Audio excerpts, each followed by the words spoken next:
Business leaders say the state's biggest problem right now is the workforce, and they don't see that changing anytime soon. The WMC Foundation, affiliated with Wisconsin Manufacturers and Commerce, has put out its Wisconsin 2035 report.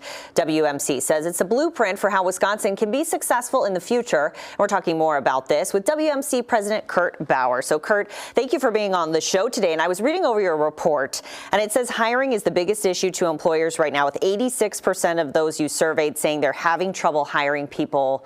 Why is that? Well, it's a variety of different reasons. COVID certainly hasn't helped matters out, but we had a problem pre-COVID as well. The numbers weren't quite as high as 86%, but they were pretty high. The problem is birth rates have not been at replacement level. Demographics are just not favorable. Wisconsin's not the only state in the upper Midwest that has this challenge. The bottom line is that we just don't have enough people. We don't have enough people moving in. We're not having enough babies to replace the workers that we have. And it's a big problem, because if we don't have workers to replace retiring baby boomers, that you lose that job. You lose the tax revenue. You lose the economic activity. And many of our members are saying that when they expand, they're going someplace else. They're often going to southern states, or maybe they're moving offshore. So we're losing out on all that economic opportunity. So it's a real crisis for the workforce and for the economy. If it doesn't improve, what is the business forecast in Wisconsin for the next few years? Well, I just alluded to it a little bit, but we're hearing with increasing frequency that our members are deciding to expand someplace else, and that's directly because they can't find the workers right now. I've got some members who say that they can't staff second and third shifts.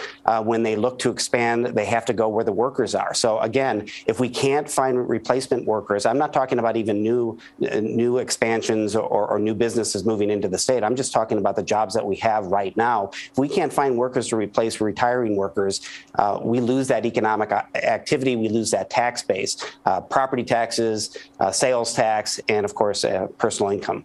Well, and WMC has been very vocal about something that you talked about specifically on Upfront, blaming the extra pandemic federal unemployment benefits as the reason that people were staying out of the workforce. Those benefits have been gone now for a few months, and it doesn't look like the numbers are up enough to not be a crisis, as you put it. So what do you think now?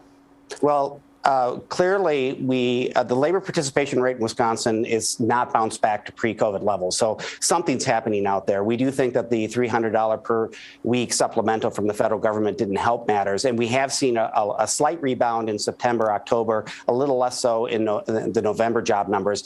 But we certainly don't want government to compete against the private sector economy for workers. But there is something profound going on out there. There are a lot of people out of the workforce. The U.S. Chamber just conducted a survey, and it showed that there are still people out there who are very concerned about their health and well-being in the workplace, despite the fact, of course, that we think that the business community has done a great job of keeping people safe during the pandemic. You talk about a population problem in this report, that it's really a numbers game. What are you seeing here in Wisconsin compared to other states? Well, it's pronounced in Wisconsin. As I indicated, we haven't been at replacement birth rates since the 1990s, and it is a math problem. You can do the math. It takes about 20 years to make a worker, and 20 years ago we weren't at replacement birth rates. So, it's compounded by the fact that we typically have more people leaving the state than coming in.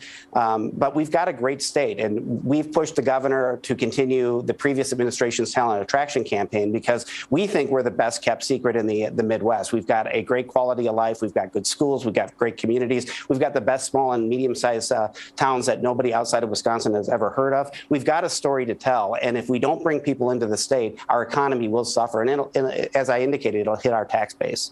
You also talk about tax reform a lot. With it being an election coming up, do you think the governor will get behind you on this?